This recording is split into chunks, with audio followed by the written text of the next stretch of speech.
Ch.25 Dallying HuaLian Nightfall in Sinner's Pit 2. San Lang, are you really all right? Put me down, HuaLian said. No, San Lang replied.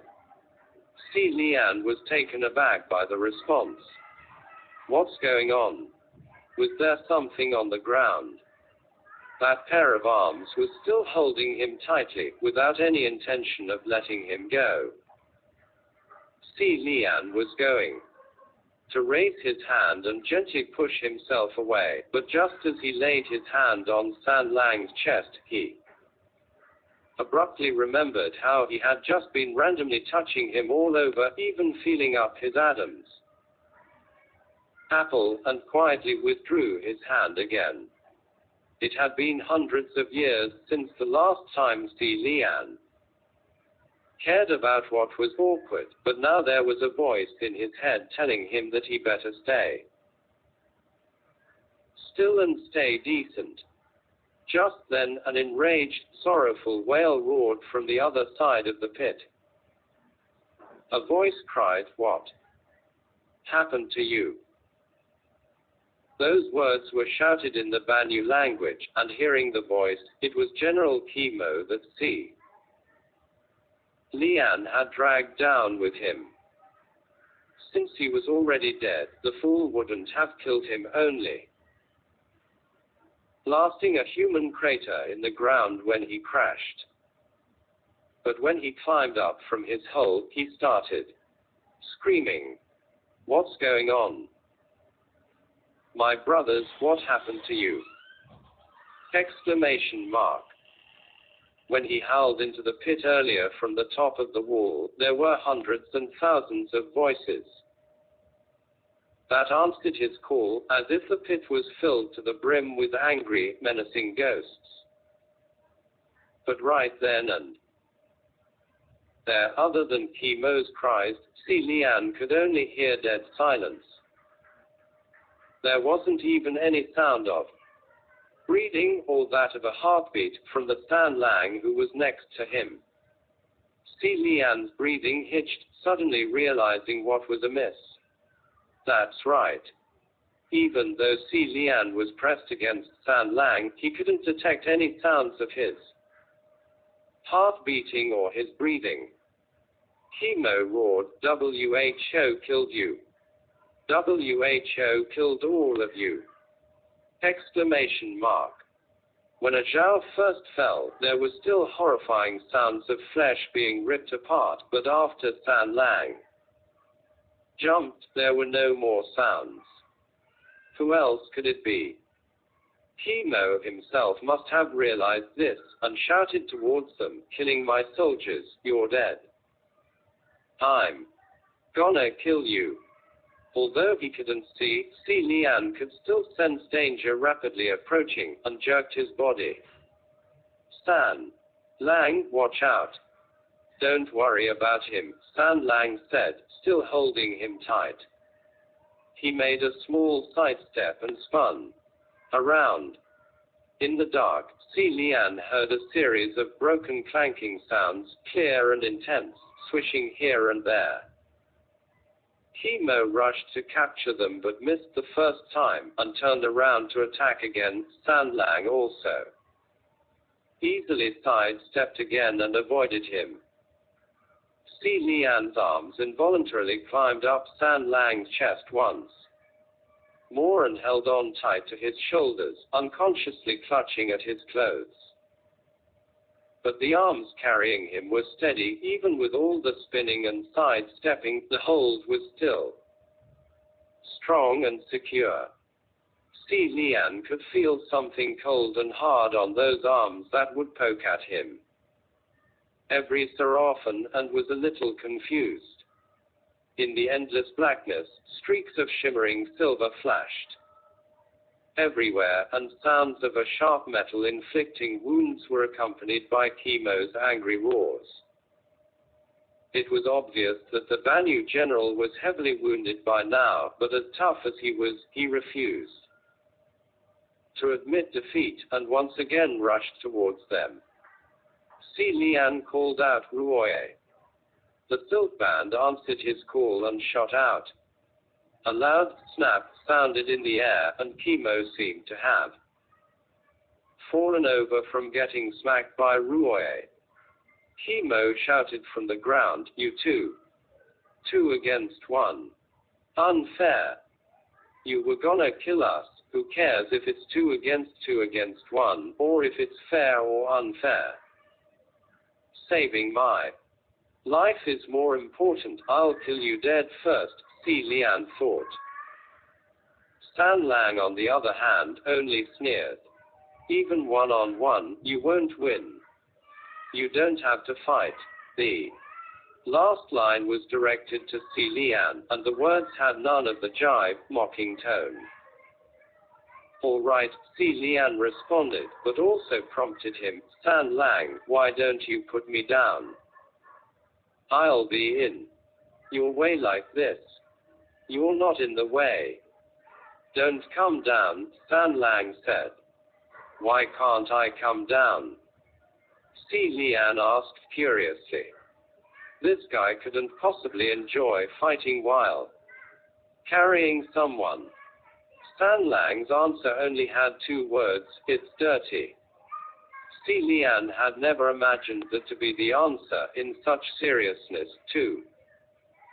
He thought it was kind of funny, but it also made him feel kind of strange. The feeling was hard to describe, but his heart was unmistakably warm. "You can't possibly keep holding me like this."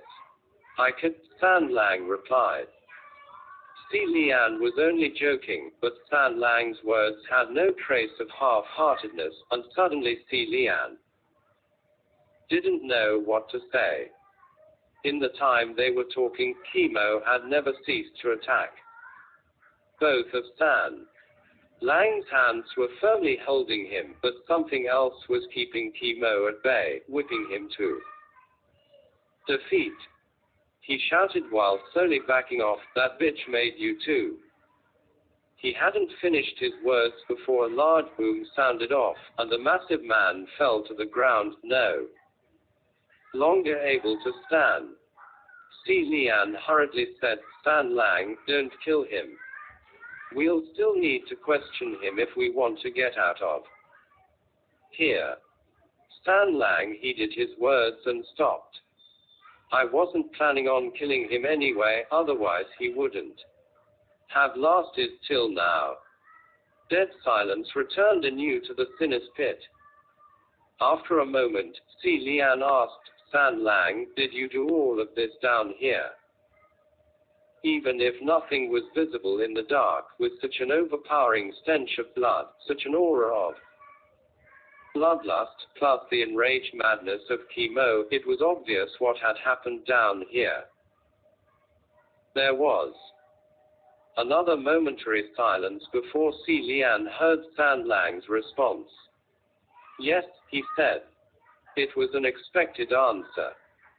HuaLian sighed. "How should I say this?" HuaLian chewed on his words and organized his thoughts before continuing in a serious tone. "Stan Lang, next time you see a pit like this, don't just jump in randomly. I couldn't even stop you.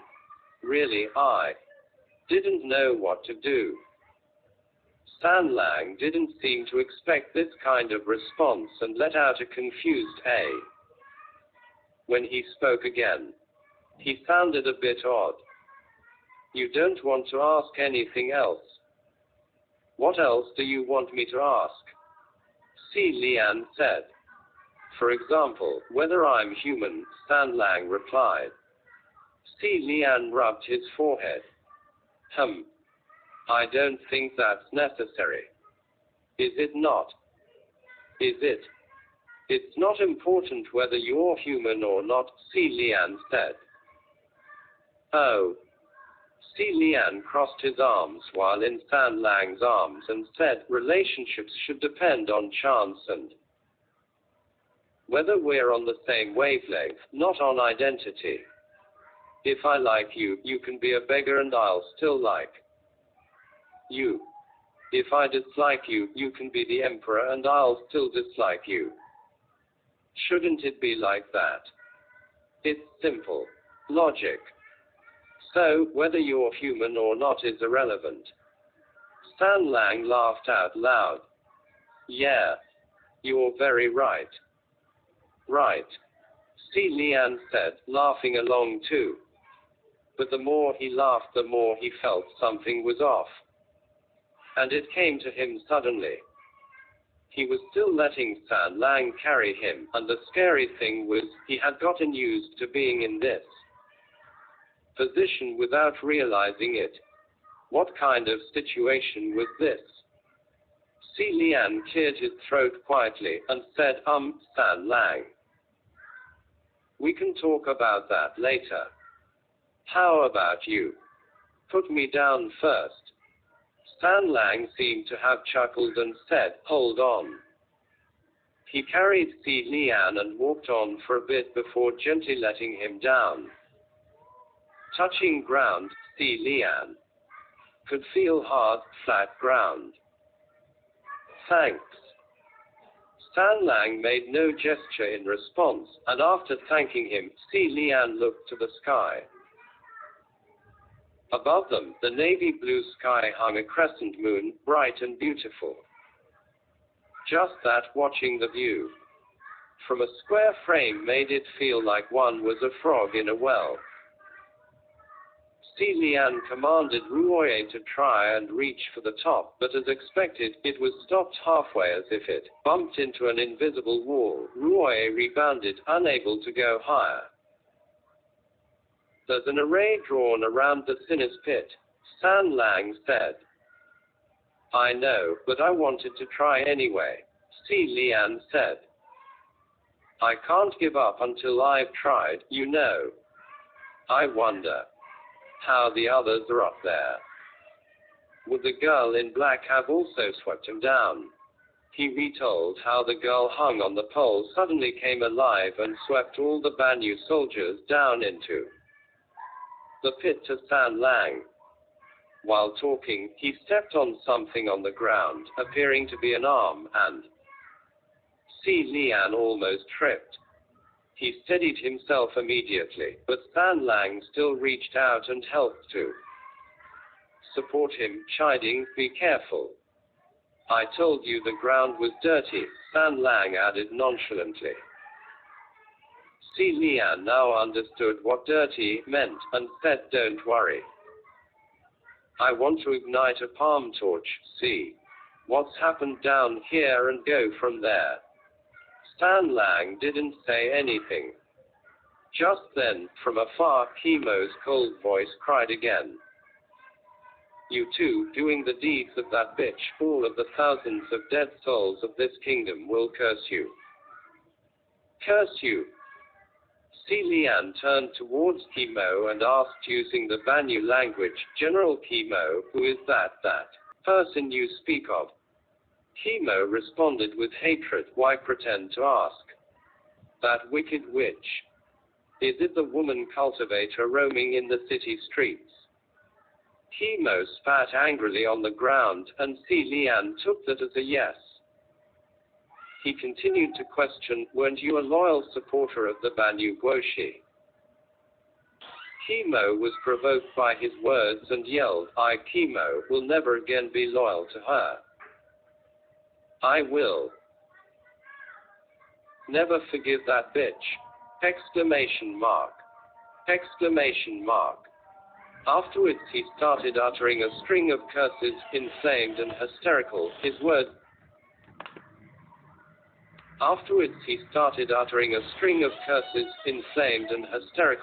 words rapid and incomprehensible, and HuaLian blanked, unable to follow. He looked to Stan Lang and quietly called, Stan Lang, Stan Lang. Stan Lang translated, he's cursing. He said that woman betrayed his country, opened the fortress gates, and let in the Yong'an army to slaughter the city. She's got the blood of her people on her hands, and of his brothers whom she pushed into this pit. He will hang her dead 1,000 times. 10,000 times. Wait, hold on. HuaLian quickly exclaimed. How could this be? There were two things that didn't match. First, the woman cultivator roaming in the city streets HuaLian spoke of earlier was supposed to be the lady in white.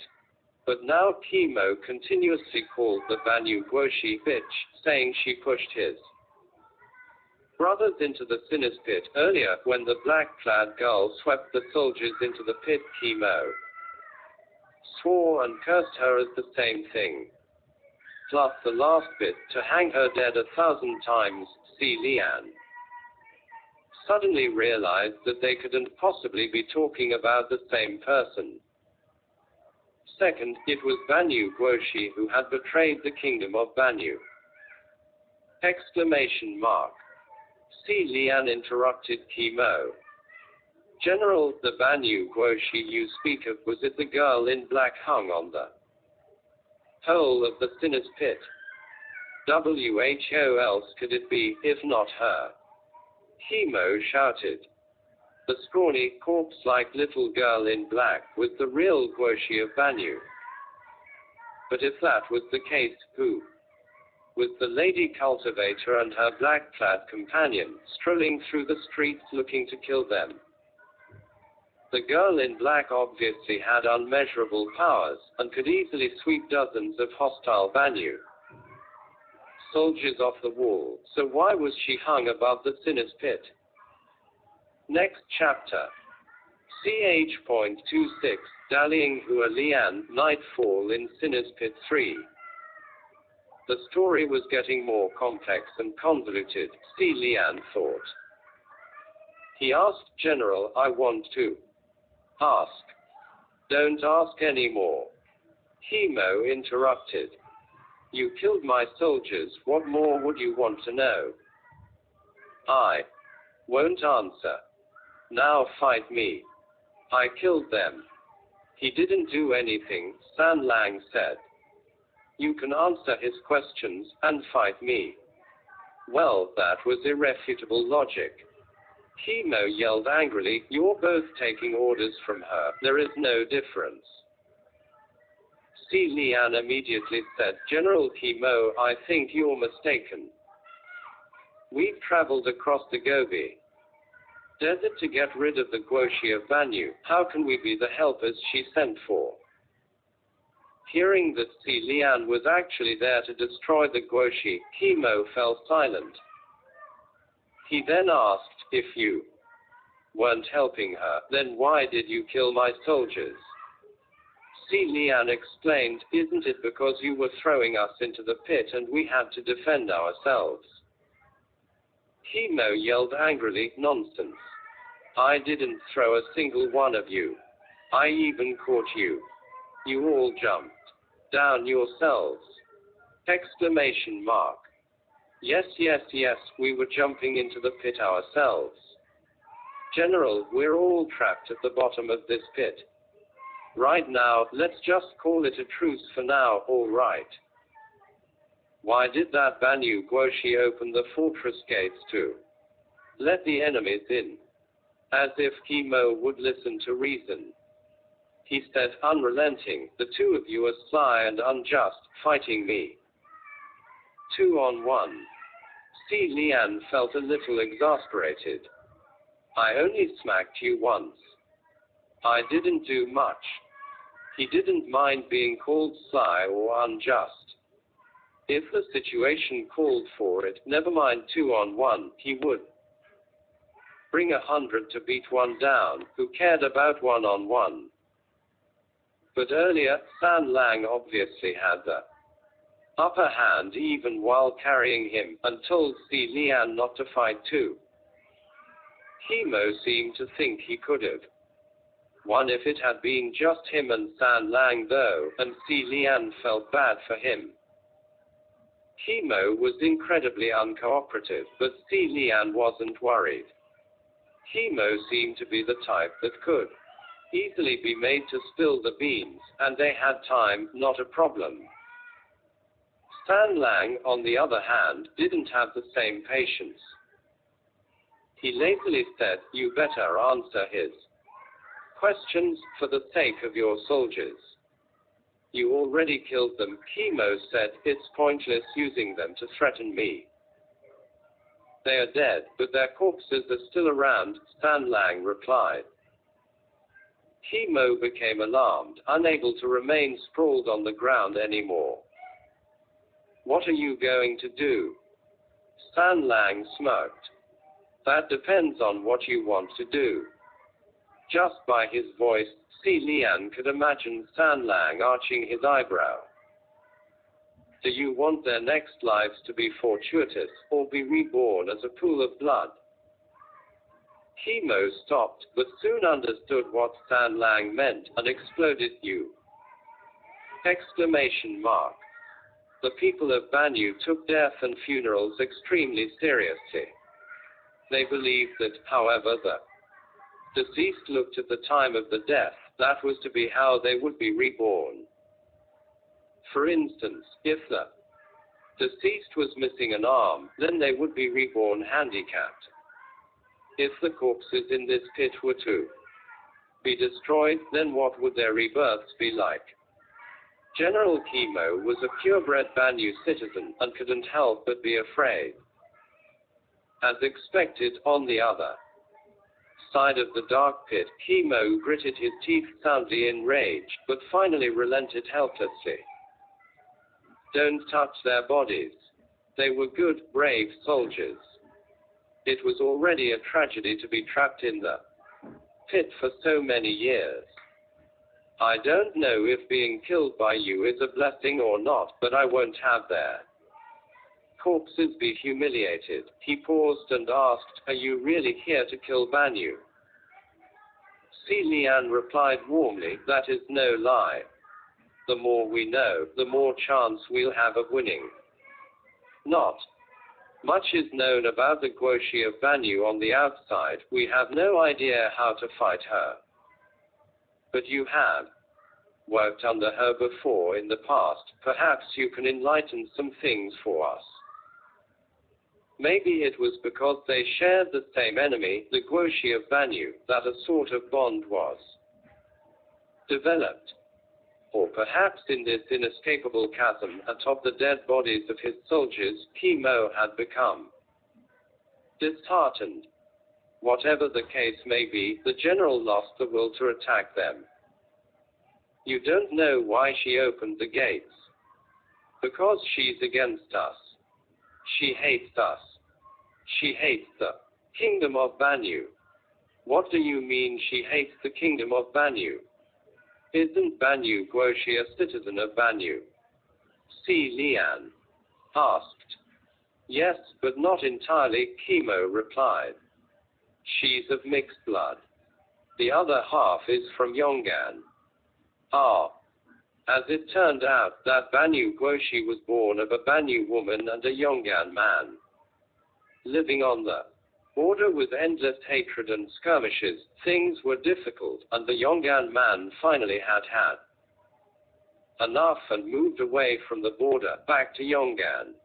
Although it was an amicable divorce, the Banyu woman soon passed away from heartache. They left behind a child of 6 to 7 years in age, without any guardians. The child wandered the streets, hungry and desperate. The couple had received cold shoulders everywhere when they were around, and now their daughter, too, received contempt wherever she went. The people of Banyu were tall and brawny, and saw beauty in strength and liveliness, but this girl was born of mixed blood, and appeared small and scrawny amongst the Banyu children. She grew up being bullied, and became more and more sullen. The Banyu children wouldn't play with her, but there were some Yongan children who did pay attention to her. When this little mixed-blood girl was about 10-something, a riot broke out, and the two armies fought. That battle took many lives, and afterwards, the little mixed-blood girl disappeared. She had neither friends nor family in Banyu, so no one noticed or cared when she vanished. The next time she appeared was a different story. In those years, she walked thousands of miles and crossed the Gobi Desert to Yongan. No one knew what kind of encounters she'd had, but she returned having learned black magic and could control the venomous creature most feared by the citizens of Banyu, the scorpion snakes. Upon her return, though many were impressed, many were also afraid. That was because the girl's personality never changed, still gloomy and unsociable. There were also many who bullied her in the past. If she were to enter the palace and become a high-ranking official, wouldn't she one day seek revenge against them? I'm sure there were many who spoke poorly of her, HuaLian commented. Mo humphed. Not just slander, they went to the palace directly to advise the king, saying that she was an evil messenger from the scorpion snake clan, here to bring ruin to the kingdom of Banyu. But none of them succeeded. HuaLian guessed, did she rush to have those people hung first? Mo was even more disgusted. You, man of Yongan, why is your mind so full of depraved and vile developments? It was none of that. I protected her. HuaLian was exasperated. I already said I'm not from Yongan, all right, whatever. At the time, Mo was already a distinguished, fierce warrior. There was a time that he took his troops out to annihilate the nest of a band of desert bandits, and brought the girl who was the palace sorceress along. That band of bandits was strong, building their nest below the sands. In that battle, both sides suffered casualties, and while Mo stole the victory, the battle caused the nest below the sands to collapse. With this and the coming of windstorms, they couldn't stay. Mo took a number of soldiers to retreat, but the other group that included the sorceress wasn't able to escape. Once they retreated to the safe point and waited out the sandstorm, Mo returned anew, hoping to dig out the soldiers to bury them properly. Yet who knew that when he got there, he found the sorceress had, by her powers alone, dug out a sizable hole, and managed to drag all the surviving, wounded soldiers into hide away from the winds. All the bodies of the dead were all dug out too, and laid out in a neat order. She had done this all by herself, and when they got there, that sorcerer's body was covered in blood, but was still guarding the entrance to that hole silently, hugging her knees, waiting for them like a small, little lone wolf. After that incident, I thought she was a good woman who did the right thing, Mo said. I believed that she had never the intention to harm the kingdom of Banyu, so I became her guarantor with all my might, and fought back all those malicious voices. In addition, Mo himself grew up bullied and could understand her strife, so naturally, he paid more attention to her. The more attention he paid, the more he realized just how powerful this girl was, and thus endorsed her all the way, helping her reach the position of Guoshi, and becoming what was later recorded as the most loyal supporter of the Guoshi of Banyu. This lasted until another war broke out, and the kingdom of Yongan sent armies to annihilate the kingdom of Banyu. With the two armies clashing and at a lengthy standstill, she conducted a grand ceremony to pray to the heavens, saying it was to bring blessings unto us Banyu soldiers, Mo said. Thus, the soldiers' will to kill exploded, their battle spirit significantly raised, they defended the fortress gates to the death.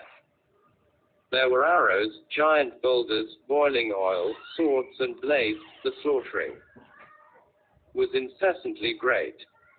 Yet unexpectedly, just as the fighting was at its height, this Guoshi suddenly opened the fortress gates. With the gates opened wide, millions of enemy troops swarmed into the city like mad. After the trampling of iron steeds, the entire fortress city had instantly become a ritual of blood. Kimo, who was fighting hard against the enemies, went mad with rage when he heard the Guoshi had opened the gates. But no matter how tough he was, one could not win alone against so many. Kimo gritted his teeth.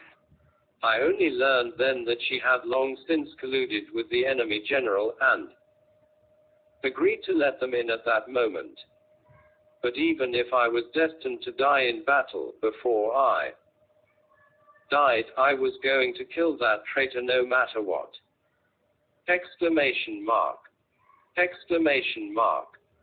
Sir, I sent a troop of soldiers to charge up the fortress tower, and we dragged her down, hanging her dead over the sinner's pit. Hung over that pole. After the enemy troops passed, the kingdom of Banyu became a kingdom of death. Guoshi and the general who died in this battle also became trapped within the ruins, both watching the other in mutual grudge and hate.